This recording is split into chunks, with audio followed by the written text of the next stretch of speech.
Welcome to the Great Work of Your Life interview series. Our guest today is the founder and owner of Sweeney Health Enterprises and the creator of the Patient Empathy Project. This is a 3.5-year study that emphasizes the message that 96% of all persons have some fear about hospitals, healthcare, and doctors. In her consulting practice and as a professional speaker, she shares her research in an effort to change minds and behaviors of caregivers, thus impacting outcomes for patients and organizations. So if you go to her website, I highly recommend it, SweeneyHealthCareEnterprises.com, SweeneyHealthCareEnterprises.com. You'll see an impressive list of clients, including Johns Hopkins, Adventist Health, Moffitt Cancer Center, Cerner, American Hospital Association, and on and on. She's an RN, and she has a master's certificate from Notre Dame.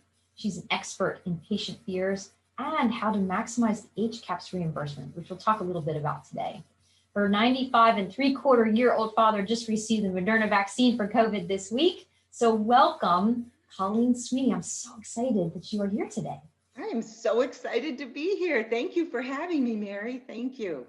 Yeah, absolutely. So we're going to go through a series of questions and weave in some stories, and just a pleasure getting to know you here. So why don't we just kick it off with what gives you energy? That's the first question. What gives you energy? You've got a lot of energy. I do. I have a lot of energy. When we're on the road, a lot of people will say to my husband, who travels with me all the time and works in my business, they'll say, "Is she like this all the time?" And he says, "Yes, from the time she gets up till the time she goes to bed." I do have a lot of energy. And I think that like the thing that gives me energy is like the power of possibility. Like what's possible? Like what's even possible in a day? And how can you affect the people that you come in contact with, whether you're on a stage and it's an audience, or whether you're walking your dog in your neighborhood? Like what are the possibilities that day? And I guess it's that purpose linked with possibilities, that like pretty much anything can happen. And to me, that is exciting, just possibility. And then I think people really give me a lot of energy, whether, whether it's interacting with people, meeting new people, finding out about people.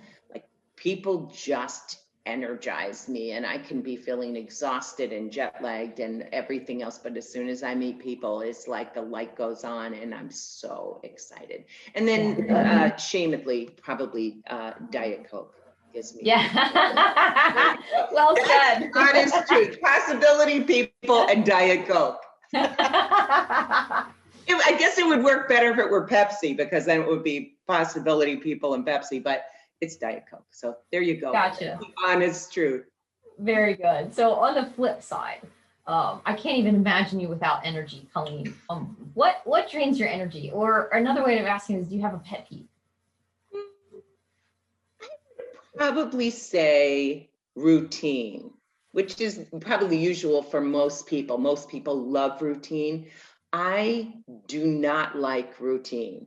I don't like the same thing every single day, predictability in my business or my personal life. Like I like to mix it up. And I think it's probably the thing I love most about, one of the things that I love most about this business is every day it's new. So one day it can be writing, another day it can be a podcast, it can be creating material, it can be travel, or it can be on a stage or at the bedsides, because we do a lot of consulting.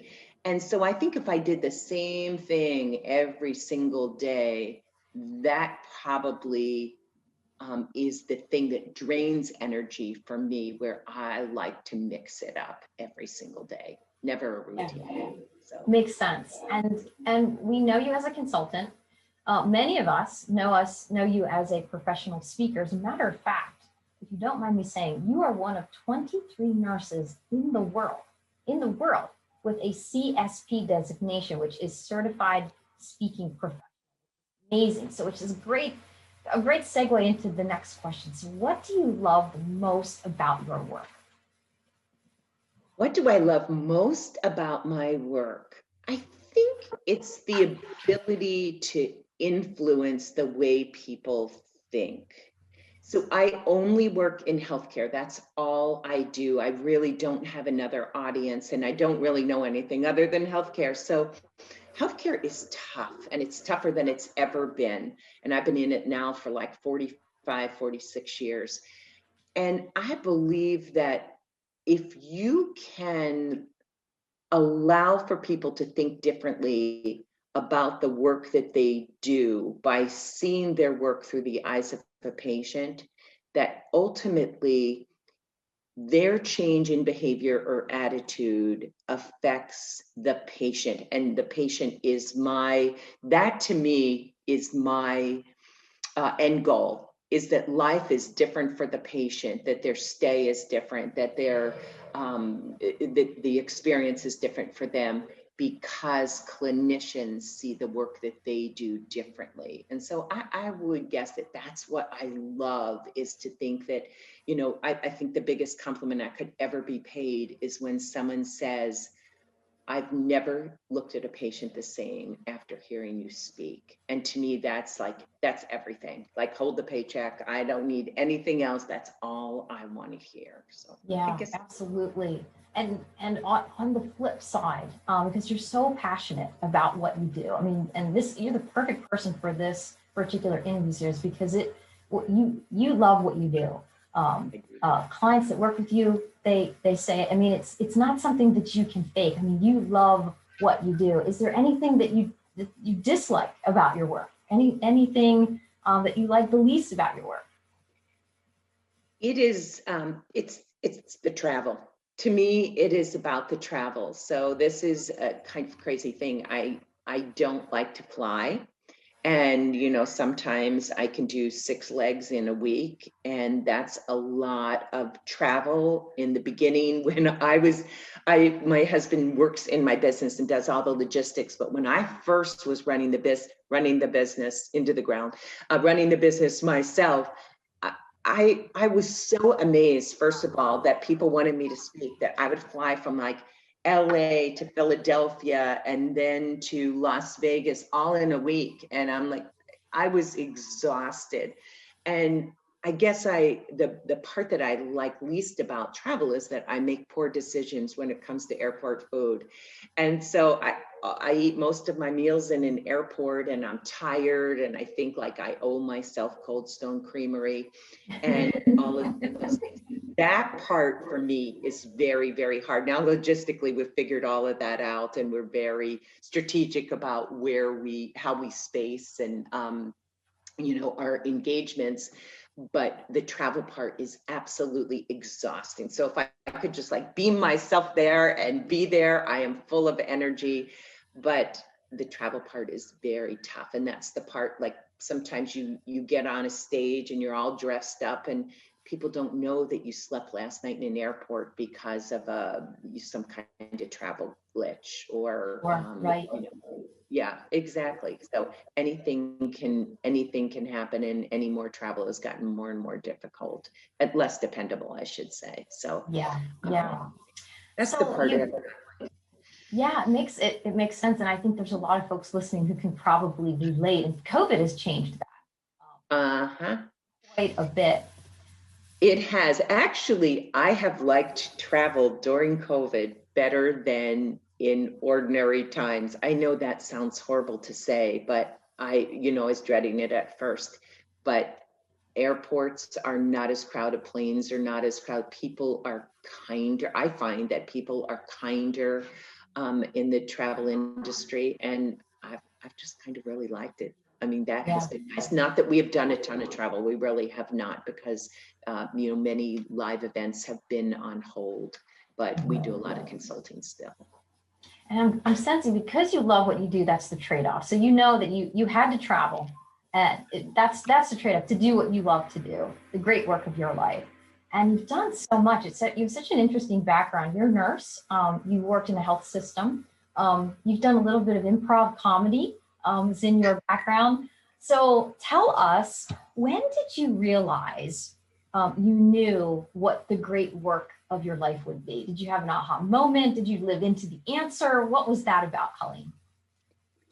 That's a really great question. I think I've always thought that I mean, maybe I'm delusional, but I've always thought I was doing the great work of my life. You know, whether I was a nurse's aide working my way through school, I thought it was like the most important job in the world, which, it was to someone's, grandmother, to someone's grandfather, whatever it would be.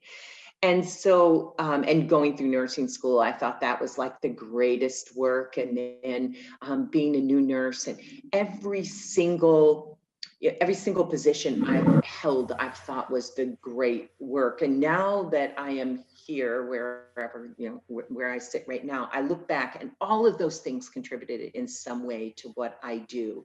The improvisational comedy piece, which is so ridiculous. And I get so embarrassed when people introduce me. A lot of times that's the part that they'll pick out of a bio to introduce me. And I think, oh my gosh, don't say that to an audience, because they will expect you to be funny or whatever. But I can tell you that it has been one of the most helpful things to me in this business, because almost anything can go wrong when you're on a platform. And I've had like pretty much everything go wrong over a career of speaking.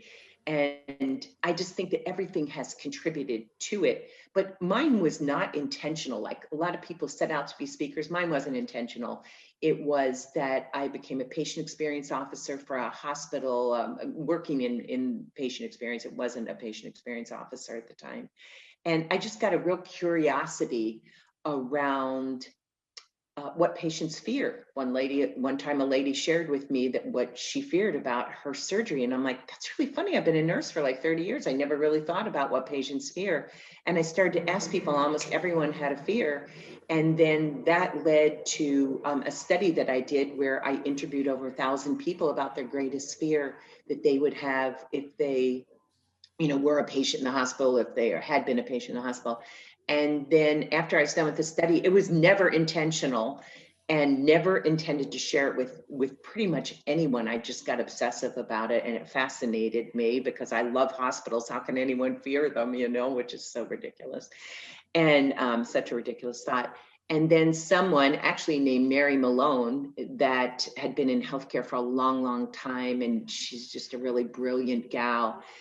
She had breakfast with me one morning. She said, Colleen, your study about what patients fear? And I'm like, yes. And she said, you can link that to the government study, the government survey around what patients fear, and link it to empathy. And she said, I think that you would have a career. And I'm like, you're kidding? No. And sure enough, I shared it one time with a relatively small audience and was kind of embarrassed because who studies what patients fear?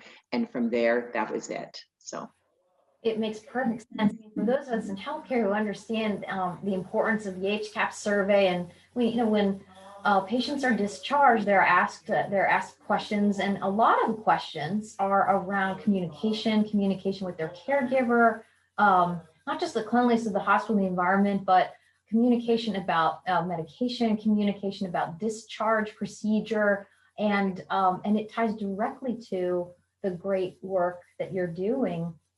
It's very patient centered. So yeah, tell us, have you ever had doubts? Because when we chat, I feel like you just know this is what you're meant to do. This is what you were meant to do, and you are doing it. Have you ever had doubts or freak out moments about the work that you're doing? And can you share an example? Mary, your show isn't long enough. It's just not long enough for me to share. Oh my heavens, have I ever had doubts? I would wonder about anyone who didn't have doubts about going into this business. I mean, just to think that you're enough to get on a stage and have the attention of, sometime a couple thousand people, like who thinks they're worthy of that, or important enough, or has something to say that people would listen. And so in the beginning, I didn't know a lot about the business. I certainly didn't know anything about consulting. And I didn't realize at first the value that I brought. And so absolutely, I had to have someone else. In this case, I have a wonderful, wonderful team around me, that they were my confidence, because it wasn't it wasn't me. And then I guess as you have success and as time goes on and you've had proven work, then you're like, oh, I guess I really am good at this. And my methodologies really work around consulting and improving HCAHPS and getting results for hospitals in a relatively short period of time. But that has come over a whole career, I feel like. But when you ask, is there a moment, I can tell you this is so embarrassing. And I'm not quite how widespread your podcast is heard. So I hope that Russia is not listening, but I love them dearly. So if they hear this story, I guess it's all right, because I have a lasting relationship with this organization. But I had done a webinar for a company in the US, and it was a 30-minute webinar where they plugged their product at the beginning and the end, and they paid me to do it. And I was speaking about what patients fear, and it was fine. It was lovely. And I was grateful for the work, although webinars really at the time were not my thing. Ironically, now it's everything, but the virtual thing. And my husband, who's my business manager, started to get emails from Russia asking me to come speak at a conference. And of course you're like, oh, you get some crazy things, but then he kept telling me that they were persisting. And I said, well, send them a contract and tell them what we charge, and then you'll know whether they're serious or not. And sure enough, he says to me one day, I was making dinner and he came out and he said, you won't believe this. He said, the rubles hit the bank. And I'm like, what are you talking about? And he said, Russia, they made the down payment. So anyway, we end up going to Russia, of which I had never been before, to a city called Kazan in Russia. Very, very beautiful. And I arrive, and I guess I just totally underestimated how big, like the magnitude of this was going to be. And then they gave me my schedule, and I was supposed to have breakfast with the Prime Minister of Health in Russia the next morning. And then when I got on set, of which I did, with interpreters and with the press there, and it was like a really big deal. And then I realized this is a big stinking deal in the most beautiful palatial place you've ever seen. And I was introduced with a light show, and I thought, this is like, and I was like, all of these people from Russia came to see me with interpreters in booths, and I felt like my dress was too short. I made a poor choice. I wasn't worthy. They think I'm somebody else. It was so unnerving. And my husband actually said, for the first time ever, like, he felt sorry for me because he knew I was way in over my head. Well, now we have a lasting relationship with the organization that brought me in, and we consult with them weekly. But there's times when you're like, you feel like the imposter. And that was one of the times when I'm like, they think I'm someone different. They don't really understand that, like, oh my heavens. So yes, I mean, many, but that time was big and public. And when I spoke, it was broadcast on national television. And I was way in over my head.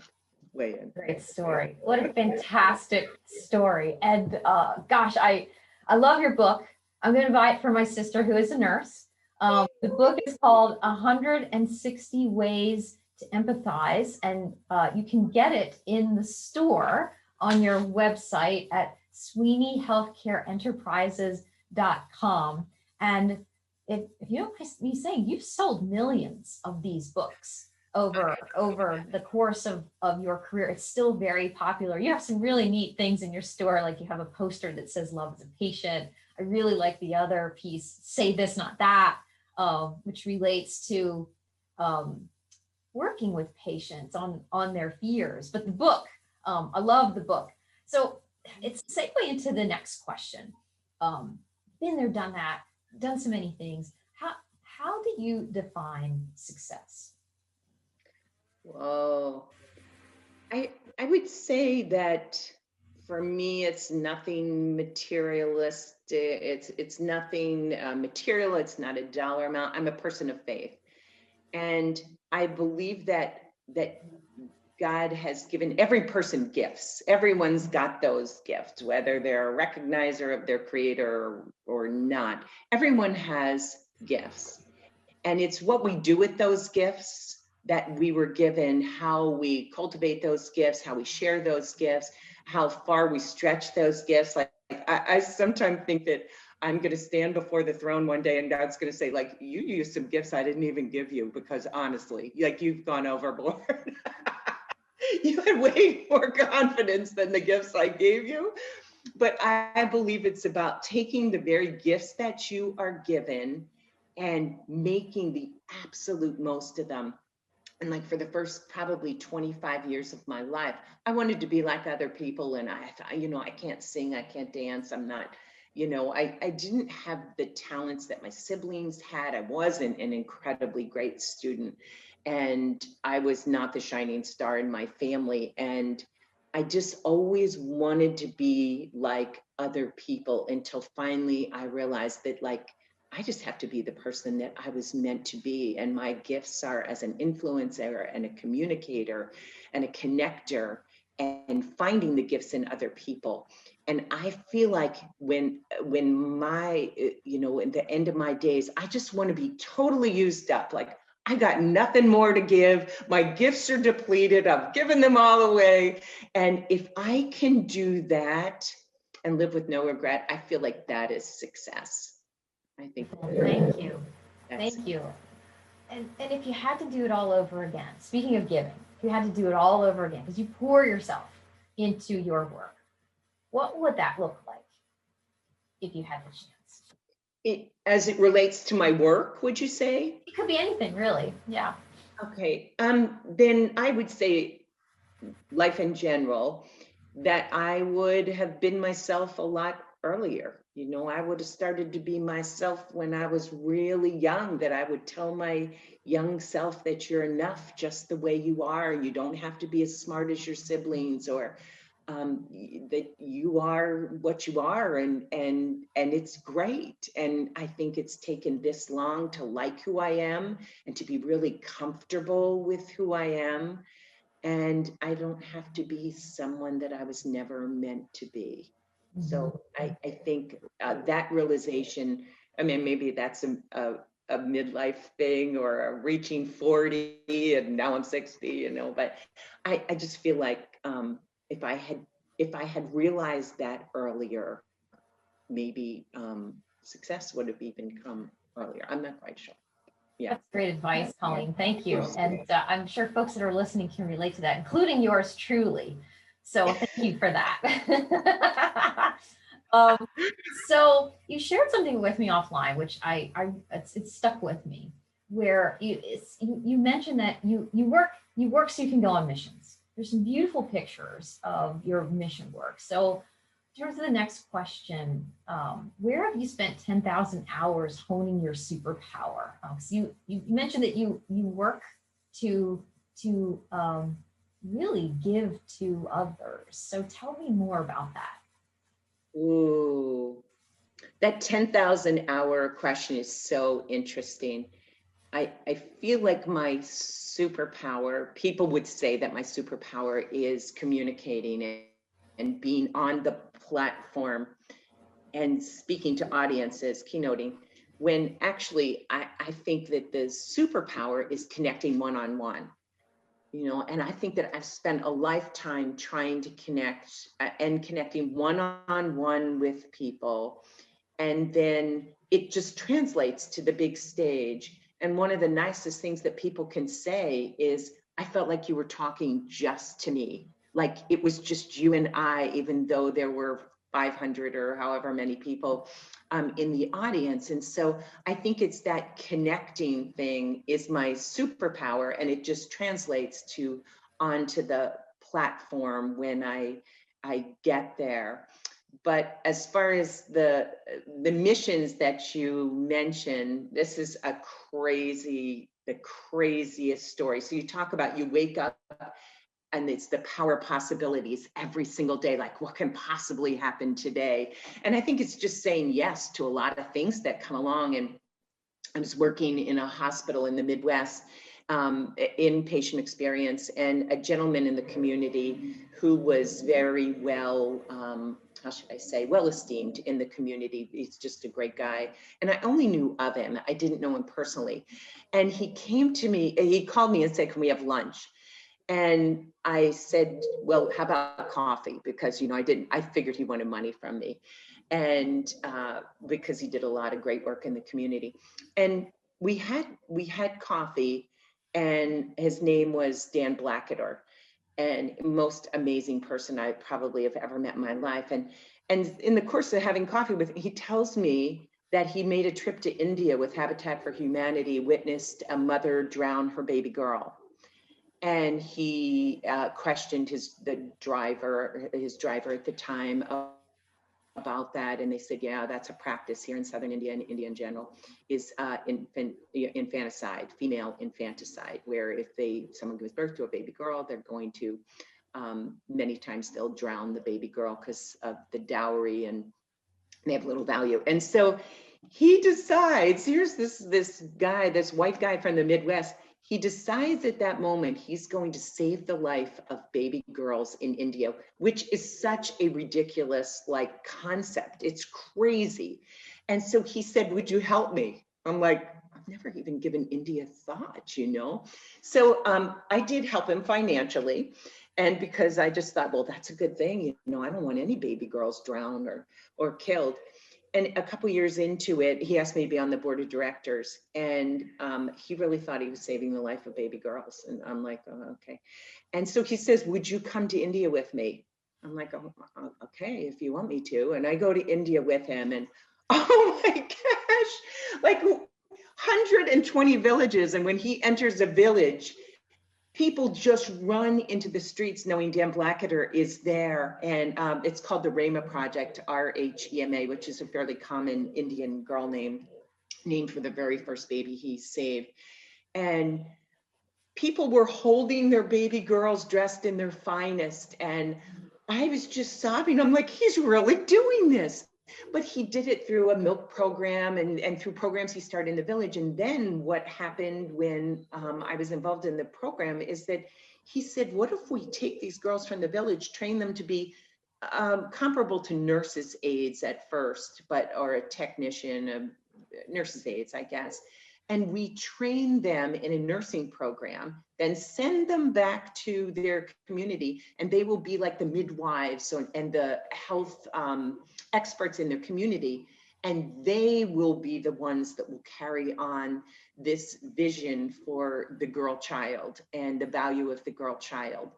And so there's a nursing school and an orphanage and all of this on a mission in India, on this little 30-acre plot in southern India.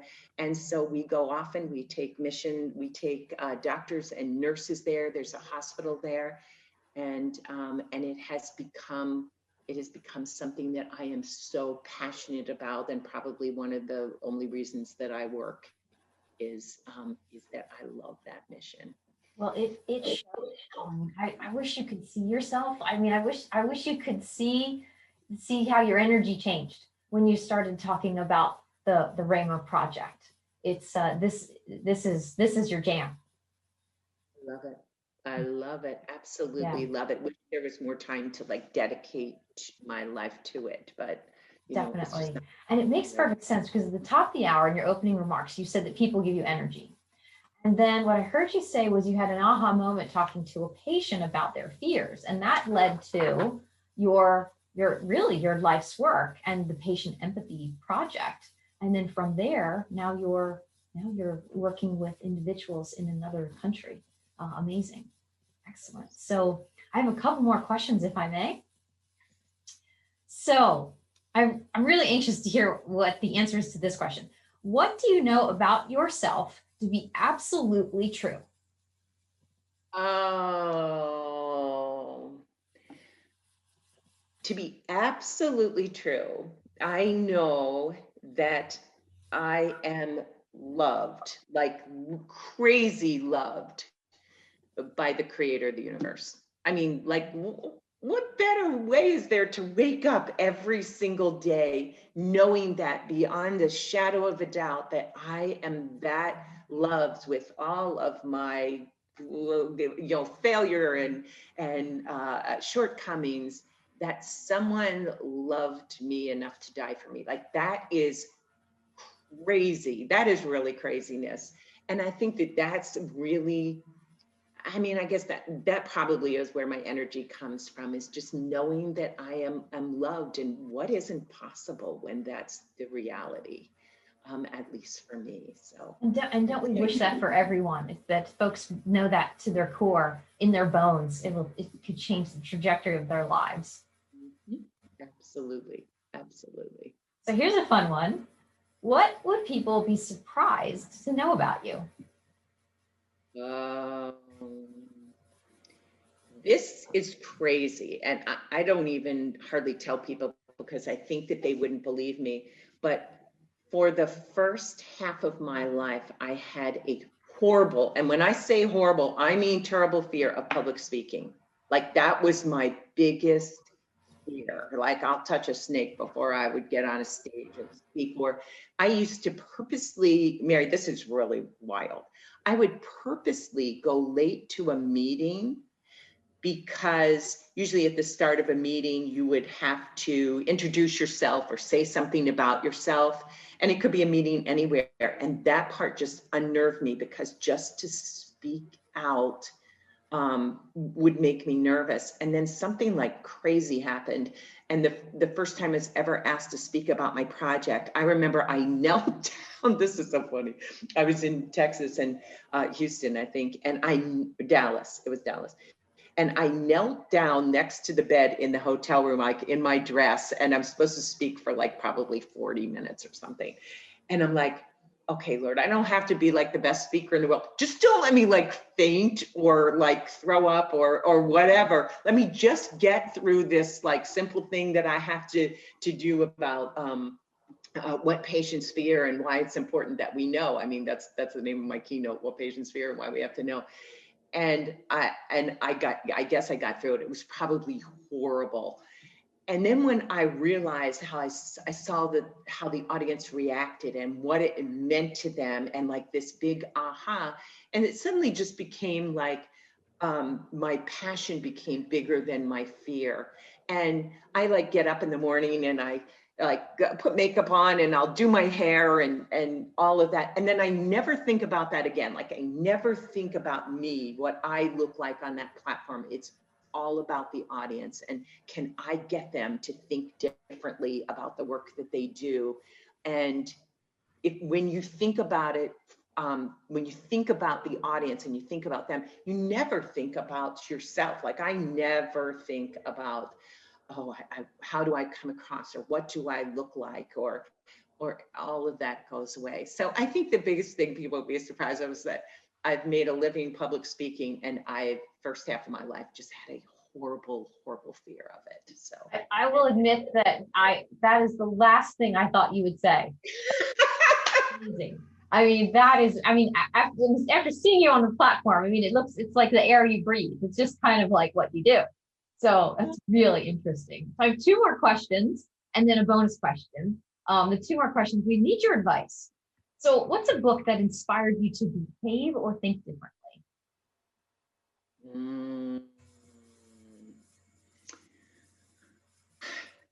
Well, obviously the Bible. So I am a big studier of scripture, studier of scripture. Is that even like a thing? I don't even know. Like, I spend 1 hour a day, like a dedicated hour a day studying scripture. So obviously that is the book that I live by. But there was this other book. Oh my gosh. Sometime I think I should write the author. It was called Something More, excavating. Is excavating a word? Excavating your truth. Oh, yeah. Is that a word? Excavating. Why does that sound funny to me? I'm writing it down. Something more.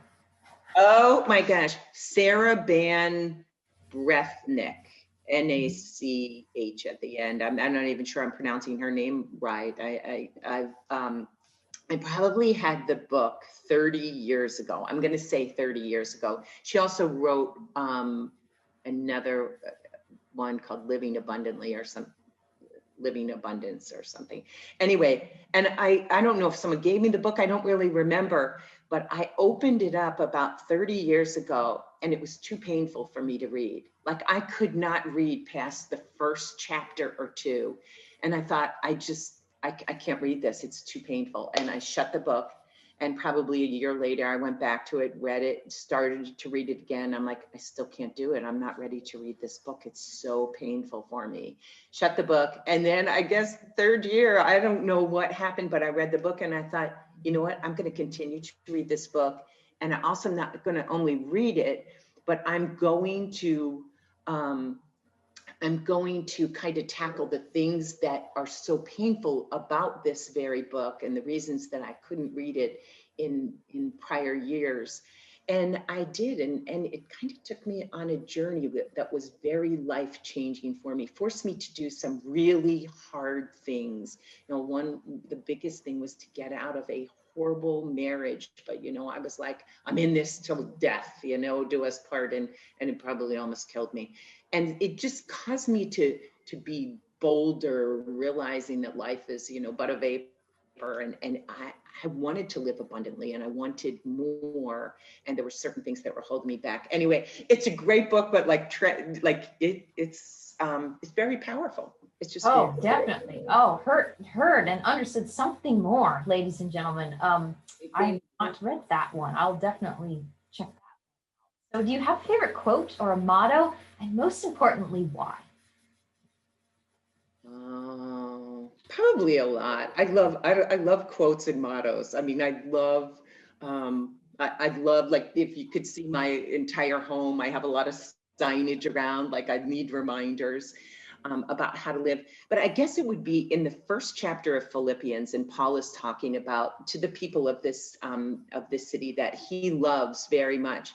And he says something to them. And whenever I think about it, of which I probably think about it 100 times a day because it's the way that I live, he's writing to them from prisons, but he knows them and he has been with them in the past. And he says, whatever happens, you know, like life, whatever happens, conduct yourselves in a manner worthy of the gospel of Christ. And that's just a first part of it. He goes on to say, whether I see you again or I don't, you know, stand together with one mind and one spirit. But I'm like that, conduct yourselves in a manner worthy of the gospel of Christ, you know. And when I work with clients, you know, when you do this podcast, I have to answer you in a way that is true to my own self. But when we deal with clients, obviously, you know, they don't know what I believe. I hope what I believe comes across, but that conduct yourselves in a manner worthy of the gospel of Christ is how I conduct my business and my home life and my family and my relationships and everything that I do. And, you know, sometimes it steps on your toes because it's about doing the right thing. But I would say that is a scripture or a motto or whatever you want to call it, just something to live by, that are kind of the guardrails for my life. You know, is everything I say worthy of the gospel of Christ? And that's a really tall order. And I'm not here to say that I meet that every day. Like I probably was off the rails this morning before 8, but that's kind of the standard that I would hold myself to. Speaks volumes about your personal brand, Colleen. So before we go into the last question, our bonus question, is there anything else you'd like to add? Oh my gosh, no. I love your questions, by the way. I love your questions, that you do such a good job. So thank you. Thank you. Thank you. I had good models. I had good models to model them after. But one of the many models was inside the Actors Guild. If folks are familiar with that. And then there was a TV show that ran in France called Apostrophes. It ran for 15 years, over 700 episodes. And it was the most watched French television show. There were 6 million regular viewers. Now, this was back in the 70s. And he based the TV show on the press questionnaire. What was fascinating was he asked 35 questions, the same 35 questions every single time, but to different guests. And people would literally, they would schedule their days so they could be home to watch this TV show. And there wasn't anything new about the TV show. Folks knew what was coming. It was the same questions. So It was just because people answered them so differently. So I modeled it after something that worked really, really well. So mine's sort of a mini version of that model. So thank you. I love it. Well, they're great. They are great questions. Great. Thank you. Well, this one is an original, I will say, this bonus legacy question, because it's something that I'm sort of obsessed with. So it's a fill in the blank question. And it goes like this. If a higher power would let me, I would. So if you were to fill in that blank, if a higher power to let you, I would do, be, have, see, what? How would you answer that, Colleen?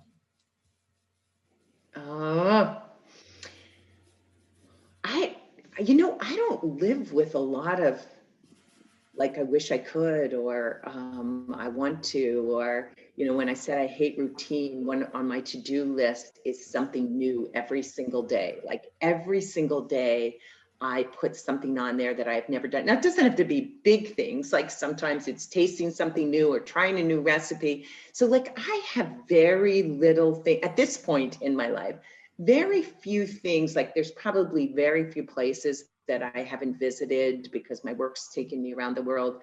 But I would say if I could have like to end my life, if to live out my life, if everything were in place, and I didn't have an elderly father and in-laws to take care of, and a lot of things, I would love to go to India and raise the girls that are in this orphanage at the mission there, because they are going to close down the mission. So the children who are pretty much in the orphanage now, who I have watched grow up over the years, when they age out, then the mission will close. And I just think so many times I would love it if my husband and I can go and just be parents to those girls, something that they have never had. So anyway, that would be what I would do if like all the stars would align, and if God would make a some kind of I don't know, just make a way. I would love that. So maybe that's down the road for me, and it's a way different life than the life that I lead now. Trust me, but I would love that. I would love that. Well, I can't think of a better way to end this interview. So ladies and gentlemen, Colleen Sweeney, you can find her online at sweeneyhealthcareenterprises.com. What a privilege, what a pleasure it has been. Thank you for spending the time here with me today, Colleen. Thank you for the privilege of your time. You're amazing. You are amazing. Thanks, Mary. Thank you, Colleen. Bye.